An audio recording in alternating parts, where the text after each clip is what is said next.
आज से लगभग 225 साल पहले फ्रांस में एक बहुत बड़ी घटना घटी थी, जिसे हम फ्रांसीसी क्रांति 1789 के नाम से जानते हैं।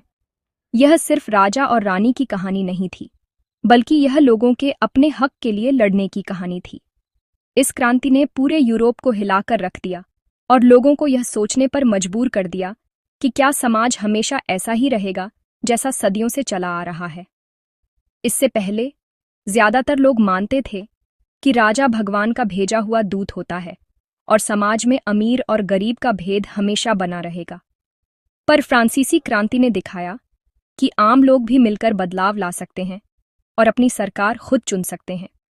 ये एक ऐसा विचार था जो हवा में फैल गया और अलग अलग देशों तक पहुंच गया, जिससे हर जगह लोग अपने भविष्य के बारे में नए सपने देखने लगे।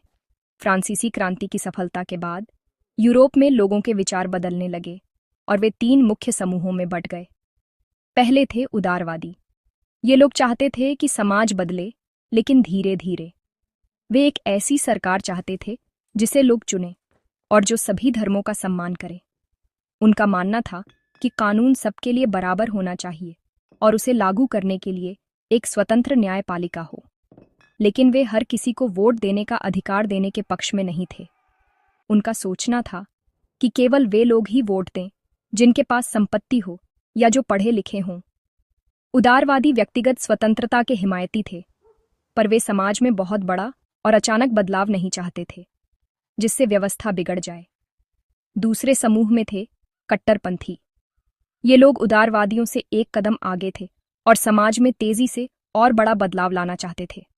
उनका मानना था कि सरकार देश की ज्यादातर आबादी यानी आम लोगों की इच्छा के अनुसार चलनी चाहिए। वे चाहते थे कि सभी को, चाहे वह अमीर हो या गरीब, पुरुष हो या स्त्री, वोट देने का अधिकार मिले।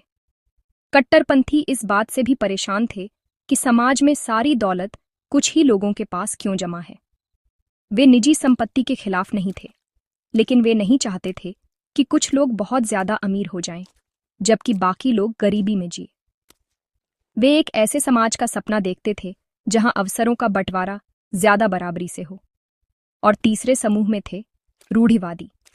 जैसा कि नाम से ही पता चलता है, ये लोग पुरानी परंपराओं और व्यवस्था को बनाए रखना चाहते थे। शुरुआत में तो वे किसी भी तरह के बदलाव के खिलाफ थे। उन्हें लगता था कि राजा का शासन और समाज में ऊंच नीच का जो ढांचा बना हुआ है, वही सबसे अच्छा है। फ्रांसीसी क्रांति ने उन्हें डरा दिया था, लेकिन समय के साथ उन्होंने भी महसूस किया कि बदलाव को पूरी तरह से रोका नहीं जा सकता। इसीलिए उन्होंने यह मानना शुरू कर दिया कि अगर बदलाव करना ही है तो वह बहुत धीरे धीरे होना चाहिए और हमें अपने अतीत का, अपनी परंपराओं का सम्मान करते हुए ही आगे बढ़ना चाहिए। वे चाहते थे कि पुरानी संस्थाएं जैसे राजतंत्र और चर्च बने रहें। 19वीं सदी में जब यूरोप में ये राजनीतिक विचार फैल रहे थे, तभी एक और बड़ी क्रांति हो रही थी, लेकिन यह सड़कों पर नहीं बल्कि कारखानों में हो रही थी। इसे औद्योगिक क्रांति कहते हैं। इस दौर में बड़े बड़े कारखाने खुलने लगे, जिनमें मशीनों की मदद से तेजी से सामान बनाया जाता था। शहरों का रूप बदलने लगा। जहां पहले खेत हुआ करते थे, वहां अब धुआं उगलती चिमनियां दिखने लगी। गांव से बहुत सारे लोग काम की तलाश में शहरों की ओर भागने लगे। यह एक नए युग की शुरुआत थी, जिसने लोगों के रहने, काम करने और सोचने के तरीके को पूरी तरह से बदल दिया। शहरों की आबादी तेजी से बढ़ने लगी और नए सामाजिक वर्ग उभरने लगे, जैसे कारखानों के मालिक और उनमें काम करने वाले मजदूर। यह नया औद्योगिक समाज अपने साथ कई समस्याएं भी लेकर आया। कारखानों में काम करने की हालत बहुत खराब थी। मजदूरों को दिन में 12 से 15 घंटे तक काम करना पड़ता था और उनकी तनख्वाह बहुत कम होती थी। बच्चे और महिलाएं भी इन खतरनाक कारखानों में काम करने को मजबूर थे, क्योंकि उनके बिना परिवार का गुजारा नहीं हो सकता था। शहरों में भीड़ बढ़ गई थी, लेकिन मजदूरों के रहने के लिए साफ सुथरी जगह नहीं थी। वे गंदी बस्तियों में रहते थे, जहां बीमारियां बहुत आसानी से फैल जाती थीं। एक तरफ कारखानों के मालिक, जो अक्सर उदारवादी या कट्टरपंथी विचारों के होते थे, खूब पैसा कमा रहे थे और अमीर होते जा रहे थे। वहीं दूसरी तरफ मजदूर गरीबी और लाचारी की जिंदगी जी रहे थे। इन हालातों को देखकर समाज में एक नई सोच ने जन्म लिया, जिसे समाजवाद कहा गया। समाजवादी विचारक यह सवाल उठाने लगे कि क्या यह सही है कि कुछ लोग तो ऐशो आराम की जिंदगी जिए, जबकि जो लोग अपनी मेहनत से सारा सामान बना रहे हैं वे भूखे पेट सोए। समाजवादियों का मानना था कि समाज की सारी संपत्ति और उत्पादन के साधनों जैसे कि कारखाने, खदानें और जमीन पर किसी एक व्यक्ति का नहीं बल्कि पूरे समाज का अधिकार होना चाहिए। वे निजी संपत्ति के विरोधी थे, क्योंकि उन्हें लगता था कि यही सारी समस्याओं की जड़ है। उनका सपना एक ऐसे समाज का था जहां सब मिलकर काम करें और मुनाफे को आपस में बराबर बांट लें। समाजवाद का विचार धीरे धीरे मजदूरों के बीच लोकप्रिय होने लगा। उन्हें लगा कि यही वह रास्ता है जिससे उनकी जिंदगी बेहतर हो सकती है। जर्मनी और इंग्लैंड जैसे देशों में मजदूरों ने अपने संगठन बनाने शुरू कर दिए, जिन्हें ट्रेड यूनियन कहा जाता था। ये संगठन मजदूरों के हकों के लिए लड़ते थे। वे बेहतर तनख्वाह, काम के घंटे कम करने और काम करने की जगहों को सुरक्षित बनाने की मांग करते थे। कुछ समाजवादियों ने सहकारी समितियों का विचार दिया, जहां लोग मिलकर कोई कारोबार चलाते और मुनाफे को आपस में बांट लेते। यह विचार धीरे धीरे पूरे यूरोप में फैल रहा था और एक बड़े सामाजिक और राजनीतिक बदलाव की जमीन तैयार कर रहा था। जब समाजवाद के विचार पर चर्चा हो रही थी, तब एक जर्मन विचारक ने इस सोच को एक नया और शक्तिशाली रूप दिया। उनका नाम था कार्ल मार्क्स। मार्क्स ने अपने दोस्त फ्रेडरिक एंगेल्स के साथ मिलकर समाज को बहुत गहराई से समझा। उन्होंने कहा कि औद्योगिक समाज, जिसे वे पूंजीवादी समाज कहते थे, दो मुख्य वर्गों में बंटा हुआ है। एक तरफ हैं पूंजीपति या कारखानों के मालिक, जिनके पास उत्पादन के सारे साधन हैं, जैसे फैक्ट्रियां, मशीनें और पैसा। दूसरी तरफ हैं मजदूर, जिनके पास अपनी मेहनत बेचने के अलावा और कुछ नहीं है। मार्क्स का मानना था कि पूंजीपति हमेशा मजदूरों का शोषण करके ज्यादा से ज्यादा मुनाफा कमाना चाहते हैं, जिससे मजदूर कभी गरीबी से बाहर नहीं निकल पाते। मार्क्स ने इतिहास को वर्गों के बीच संघर्ष की कहानी के रूप में देखा। उन्होंने कहा कि हमेशा से ही समाज में एक शोषक वर्ग जो राज करता है और एक शोषित वर्ग जिस पर राज किया जाता है रहा है। उन्होंने तर्क दिया कि पूंजीवाद भी हमेशा नहीं रहेगा। एक दिन ऐसा आएगा जब दुनिया भर के मजदूर इस शोषण के खिलाफ एकजुट होंगे और क्रांति करेंगे। इस क्रांति के जरिए वे पूंजीपतियों से सत्ता छीन लेंगे और एक नए समाज की स्थापना करेंगे। मार्क्स का यह विचार बहुत क्रांतिकारी था, क्योंकि यह सिर्फ सुधार की बात नहीं कर रहा था, बल्कि पूरी व्यवस्था को जड़ से उखाड़ फेंकने की बात कर रहा था। उन्होंने मजदूरों को नारा दिया, दुनिया के मजदूरों, एक हो जाओ, तुम्हारे पास खोने के लिए अपनी जंजीरों के सिवा कुछ नहीं है। मार्क्स का सपना एक समाजवादी समाज की स्थापना करना था। उनका मानना था कि क्रांति के बाद मजदूर वर्ग सत्ता पर कब्जा कर लेगा और उत्पादन के सभी साधनों यानी कारखानों, जमीनों और बैंकों को अपने नियंत्रण में ले लेगा। इस व्यवस्था में हर कोई अपनी क्षमता के अनुसार काम करेगा और हर किसी को उसकी जरूरत के अनुसार चीजें मिलेंगी। निजी संपत्ति खत्म कर दी जाएगी और सब कुछ समाज की साझा संपत्ति होगी।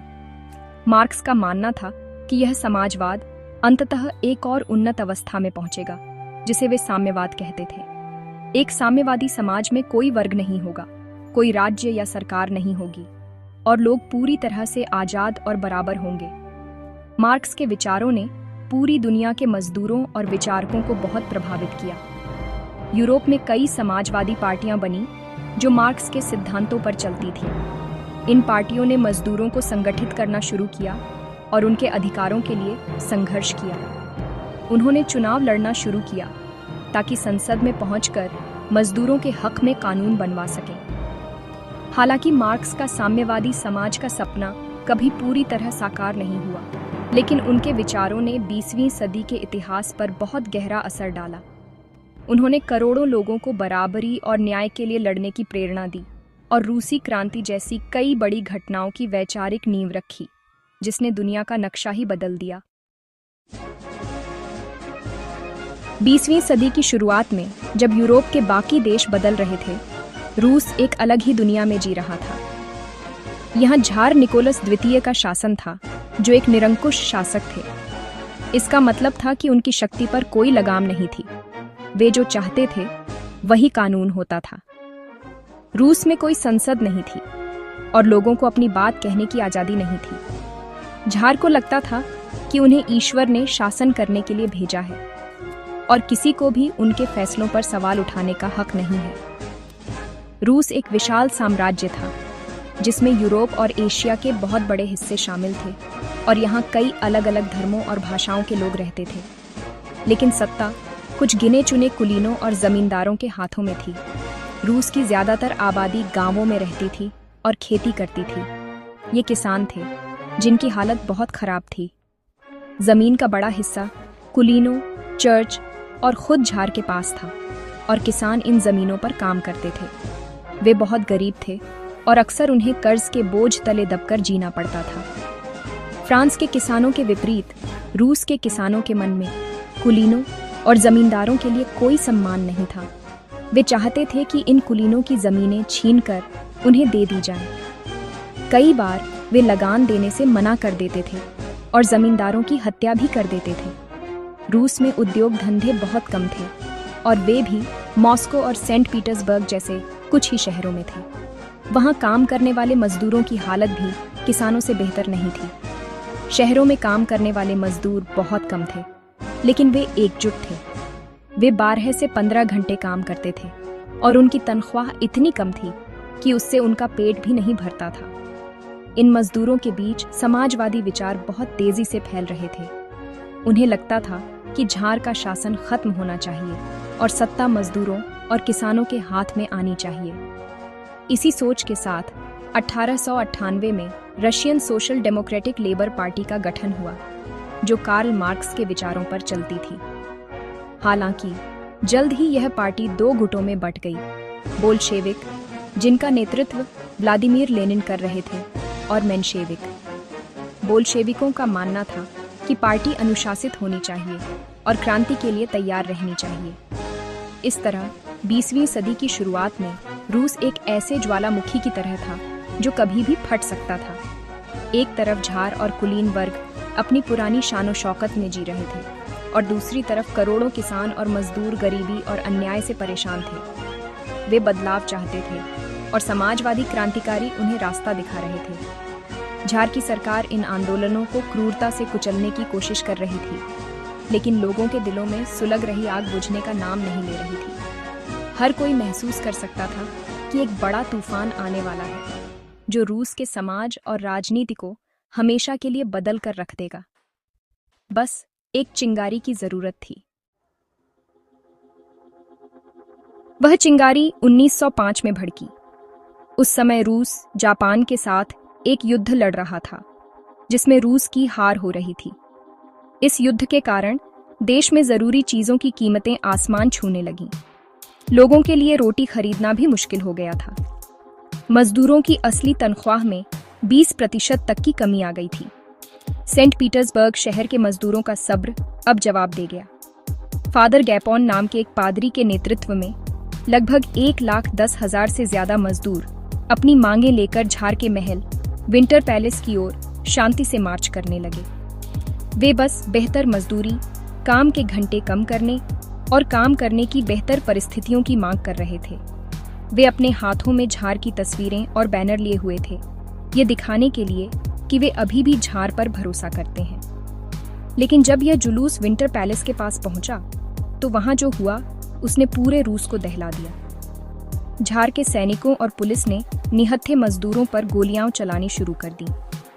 उस दिन 100 से ज्यादा मजदूर मारे गए और सैकड़ों घायल हुए। यह घटना इतिहास में खूनी रविवार यानी ब्लडी संडे के नाम से जानी जाती है। इस दिन ने झार और जनता के बीच भरोसे के रिश्ते को हमेशा के लिए तोड़ दिया। लोगों को समझ आ गया कि झार उनकी समस्याओं को हल नहीं करेगा, बल्कि उन्हें गोलियों से दबाएगा। इस घटना की खबर जैसे ही पूरे देश में फैली, लोग गुस्से से भड़क उठे। हर तरफ हड़तालें होने लगीं, विश्वविद्यालय बंद हो गए और वकील, डॉक्टर, इंजीनियर सबने मिलकर यूनियनों का गठन किया और एक संविधान सभा की मांग करने लगे। इस भारी दबाव के सामने झार निकोलस द्वितीय को झुकना पड़ा। उन्होंने लोगों को शांत करने के लिए एक चुनी हुई सलाहकार संसद यानी ड्यूमा के गठन की इजाजत दे दी।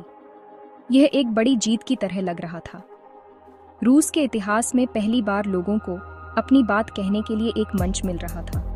1905 की क्रांति के दौरान मजदूरों ने अपनी खुद की परिषदें भी बनाईं, जिन्हें सोवियत कहा जाता था। सेंट पीटर्सबर्ग सोवियत इनमें सबसे शक्तिशाली थी। ऐसा लग रहा था कि रूस अब एक संवैधानिक राजतंत्र की राह पर चल पड़ा है, जहां ज़ार की शक्तियां सीमित होंगी और जनता की आवाज सुनी जाएगी।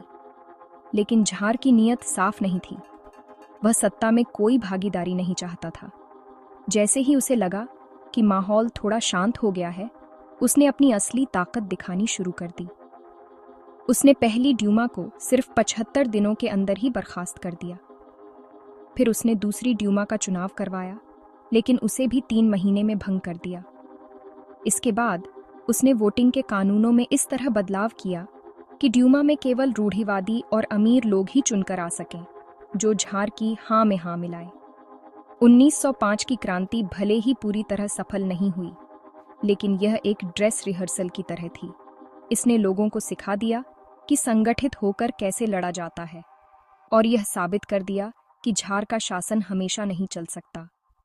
असली क्रांति अभी बाकी थी।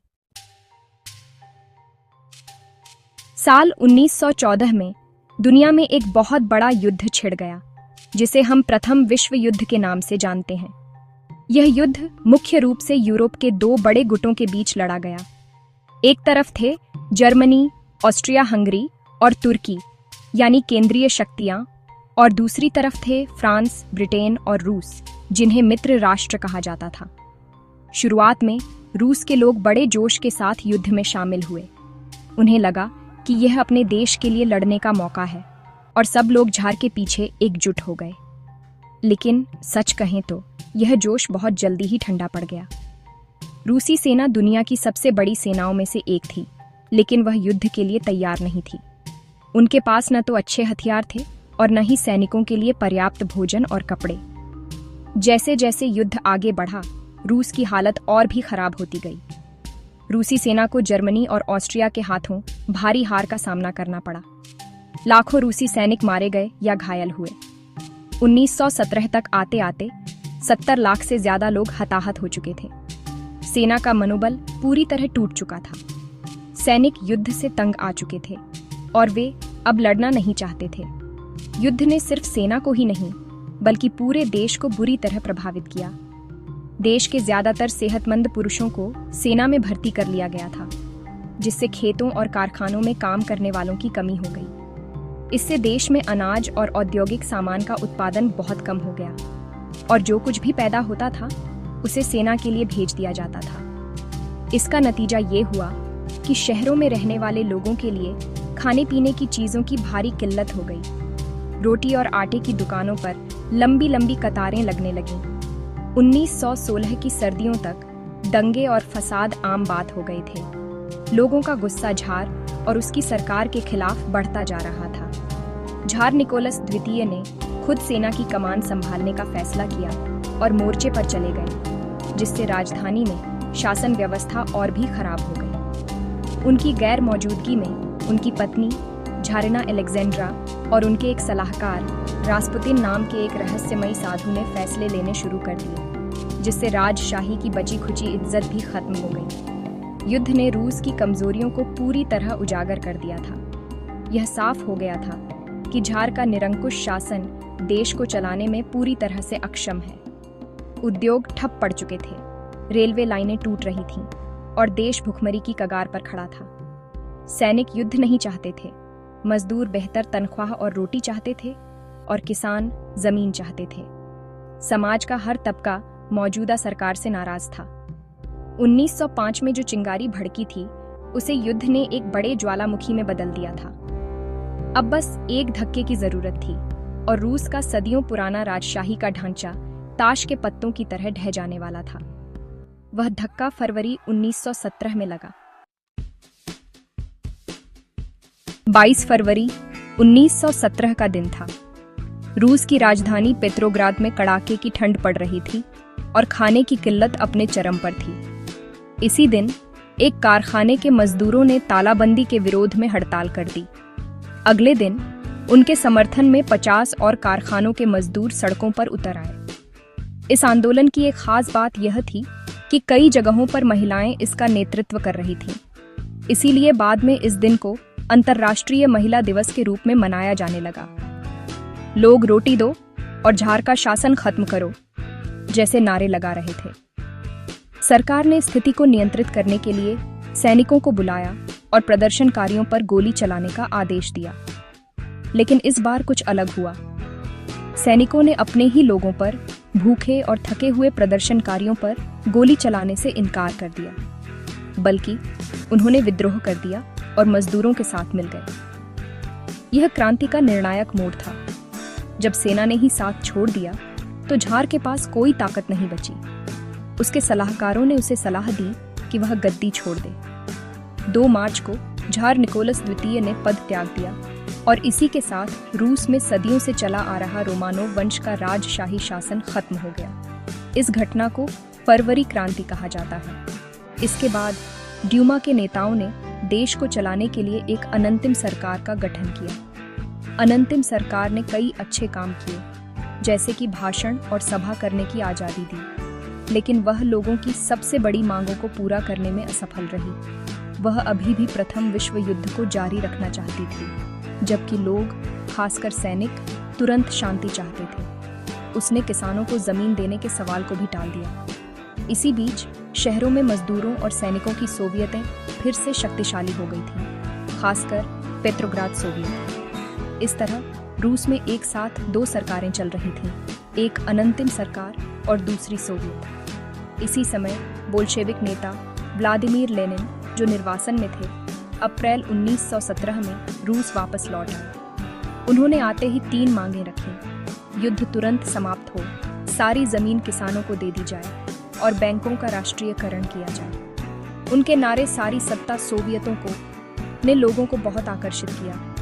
गर्मियां आते आते अनंतिम सरकार और बोल्शेविकों के बीच टकराव बढ़ता गया। लेनिन को लगा कि अब सत्ता पर कब्जा करने का सही समय आ गया है। 16 अक्टूबर 1917 को उन्होंने पेट्रोग्राद सोवियत और बोल्शेविक पार्टी को सत्ता पर सशस्त्र कब्जे के लिए मना लिया। 24 अक्टूबर को विद्रोह शुरू हो गया। बोल्शेविकों के समर्थक सैनिकों और मजदूरों ने बिना ज्यादा खून खराबे के सरकारी इमारतों, टेलीफोन ऑफिस, रेलवे स्टेशनों और विंटर पैलेस पर कब्जा कर लिया। अनंतिम सरकार के मंत्रियों ने आत्मसमर्पण कर दिया। इस घटना को अक्टूबर क्रांति कहा जाता है। इस तरह दुनिया के इतिहास में पहली बार एक समाजवादी पार्टी ने सत्ता पर कब्जा कर लिया था और एक नए युग की शुरुआत हुई। अक्टूबर क्रांति के बाद सत्ता पूरी तरह से व्लादिमीर लेनिन और उनकी बोल्शेविक पार्टी के हाथों में आ गई थी। उन्होंने आते ही उन वादों को पूरा करना शुरू कर दिया जो उन्होंने लोगों से किए थे। सबसे पहले उन्होंने शांति की घोषणा की और प्रथम विश्व युद्ध से रूस को अलग कर लिया। इसके लिए उन्हें जर्मनी के साथ एक अपमानजनक संधि करनी पड़ी, लेकिन लेनिन जानते थे कि देश को शांति की सख्त जरूरत है। इसके बाद उन्होंने जमीन को लेकर एक बड़ा फैसला लिया। उन्होंने जमीन को सामाजिक संपत्ति घोषित कर दिया और किसानों को इजाजत दे दी कि वे कुलीनों की जमीनों पर कब्जा कर लें और उन्हें आपस में बांट लें। इस कदम से उन्हें करोड़ों किसानों का समर्थन मिल गया। इसके बाद बोल्शेविकों ने शहरों और उद्योगों की ओर ध्यान दिया।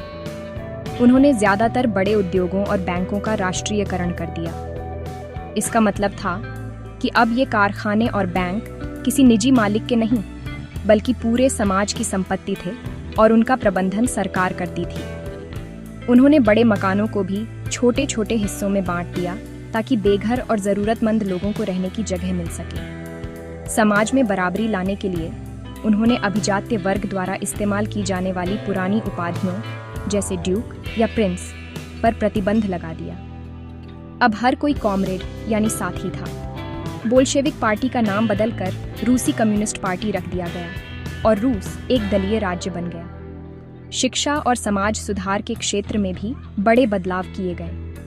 एक नई और विस्तारित स्कूली शिक्षा प्रणाली विकसित की गई ताकि किसानों और मजदूरों के बच्चे भी पढ़ लिख सकें। कला और वास्तुकला में नए प्रयोगों को प्रोत्साहित किया गया जो समाजवाद के मूल्यों को दर्शाते थे। हालांकि बोल्शेविकों ने लोकतंत्र को खत्म कर दिया। जब संविधान सभा के चुनावों में उन्हें बहुमत नहीं मिला तो लेनिन ने सभा को ही भंग कर दिया। उन्होंने एक गुप्त पुलिस चेका का गठन किया जो उन लोगों को दंडित करती थी जो बोल्शेविकों की आलोचना करते थे। उनका मानना था कि क्रांति को बचाने के लिए सख्ती जरूरी है। आर्थिक मोर्चे पर बोल्शेविकों ने केंद्रीकृत नियोजन की प्रक्रिया शुरू की। इसका मतलब था कि अब सरकार यह तय करती थी कि देश में क्या बनेगा, कितना बनेगा और उसकी कीमत क्या होगी। इसके लिए पंचवर्षीय योजनाएं बनाई गईं, जिनका उद्देश्य रूस को तेजी से एक औद्योगिक देश बनाना था। इन योजनाओं के कारण रूस में औद्योगिक उत्पादन में भारी वृद्धि हुई और नए नए औद्योगिक शहर बसे। हालांकि इन बदलावों को लागू करना आसान नहीं था। कई लोग बोल्शेविकों के खिलाफ थे और जल्द ही देश एक भयानक गृहयुद्ध की आग में घिर गया, जिसने नए समाजवादी समाज की नींव को हिलाकर रख दिया। जैसे ही बोल्शेविकों ने जमीन के पुनर्वितरण का आदेश दिया, रूस में एक भयानक गृहयुद्ध छिड़ गया। जो लोग बोल्शेविकों यानी रेड्स के खिलाफ थे, वे एकजुट हो गए। इनमें झार के समर्थक, उदारवादी और दूसरे समाजवादी, जिन्हें व्हाइट्स कहा जाता था, शामिल थे। उन्हें फ्रांस, अमेरिका, ब्रिटेन और जापान जैसे देशों से भी मदद मिल रही थी, क्योंकि ये देश रूस में समाजवाद के फैलने से डरते थे। यह गृहयुद्ध 1918 से 1920 तक चला और इसमें लाखों लोग मारे गए। भुखमरी और बीमारियों ने देश को तबाह कर दिया, लेकिन अंत में अपने अनुशासित संगठन और किसानों के समर्थन के कारण बोल्शेविक यह युद्ध जीतने में सफल रहे और उन्होंने सोवियत संघ की स्थापना की। 1924 में लेनिन की मृत्यु के बाद पार्टी में नेतृत्व के लिए संघर्ष शुरू हुआ और अंततः जोसेफ स्टालिन सत्ता में आए। स्टालिन एक बहुत ही कठोर शासक थे। उन्होंने रूस के औद्योगिकरण को और भी तेजी से आगे बढ़ाया, लेकिन उनकी सबसे विवादास्पद नीति थी सामूहिकीकरण। स्टालिन का मानना था कि देश में अनाज की कमी इसलिए है क्योंकि अमीर किसान यानी कुलक अनाज जमा करके रख लेते हैं।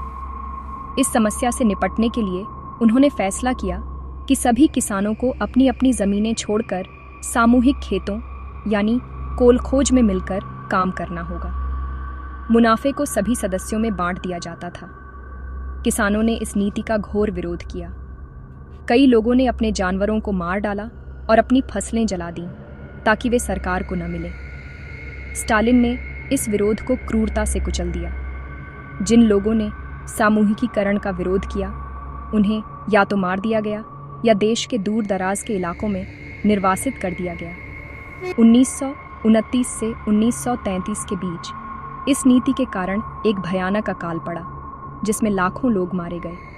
स्टालिन ने अपने राजनीतिक विरोधियों को भी खत्म कर दिया और एक ऐसा शासन स्थापित किया जिसमें डर और आतंक का माहौल था। उन्होंने रूस को एक शक्तिशाली औद्योगिक और सैन्य ताकत तो बना दिया, लेकिन इसकी कीमत करोड़ों लोगों को अपनी जान और आज़ादी देकर चुकानी पड़ी। रूसी क्रांति का असर सिर्फ रूस तक ही सीमित नहीं रहा, इसने पूरी दुनिया को प्रभावित किया। दुनिया भर के मजदूरों और उपनिवेशों में रहने वाले लोगों को इससे प्रेरणा मिली कि वे भी शोषण और अन्याय के खिलाफ लड़ सकते हैं। कई देशों में कम्युनिस्ट पार्टियां बनी। दुनिया दो विचारधाराओं में बंट गई। एक तरफ अमेरिका के नेतृत्व में पूंजीवादी देश और दूसरी तरफ सोवियत संघ के नेतृत्व में समाजवादी देश। 1950 के दशक तक यह साफ हो गया था कि सोवियत संघ ने उद्योग और कृषि में बहुत तरक्की की है, लेकिन वहां के नागरिकों को भाषण देने या अपनी सरकार चुनने जैसी बुनियादी स्वतंत्रता नहीं थी। फिर भी समाजवाद का विचार यानी बराबरी और सामाजिक न्याय का सपना आज भी दुनिया के कई हिस्सों में लोगों को प्रेरित करता है और हर देश में इस पर अलग अलग तरीकों से बहस और पुनर्विचार किया जाता है।